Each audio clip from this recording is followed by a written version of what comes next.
प्रिय विद्यार्थी मित्र, हम पदबंध का दूसरा भेद समझेंगे जिसका नाम है सर्वनाम पदबंध।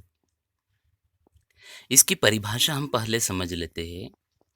जब एक से अधिक पद एक साथ जुड़कर सर्वनाम का कार्य करें, अर्थात जहां मुख्य पद सर्वनाम होता है और अन्य पद उस पर आश्रित होते हैं, तो उसे सर्वनाम पदबंध कहेंगे। जैसे हमने संज्ञा पदबंध में समझा है कि पदबंध का अंतिम पद यदि संज्ञा हो और वे प्रमुख हो और अन्य पद उस पर आश्रित हो, वैसे ही सर्वनाम पदबंध में जो अंतिम पद है वह सर्वनाम होता है और अन्य पद ये उस पर आश्रित होते हैं। जब ऐसा होता है तब उसे सर्वनाम पदबंध कहा जाता है। उदाहरण के लिए हम समझेंगे,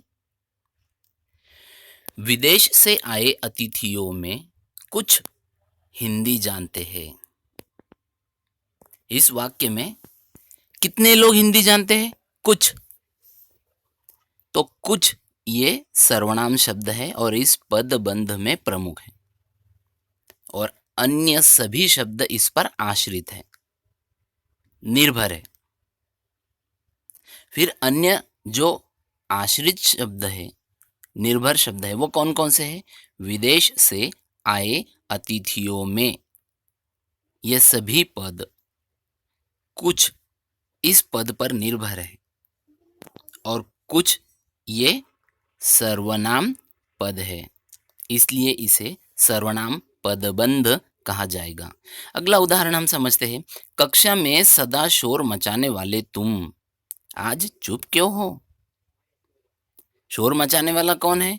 तुम, यानी इस पदबंध का प्रमुख पद है और अन्य पद ये उस पर आश्रित है। आश्रित पद कौन कौन से हैं? कक्षा में सदा शोर मचाने वाले, और प्रमुख पद कौन सा है? तुम। कुल मिला के ये सभी पद सर्वनाम पदबंध कहे जाएंगे।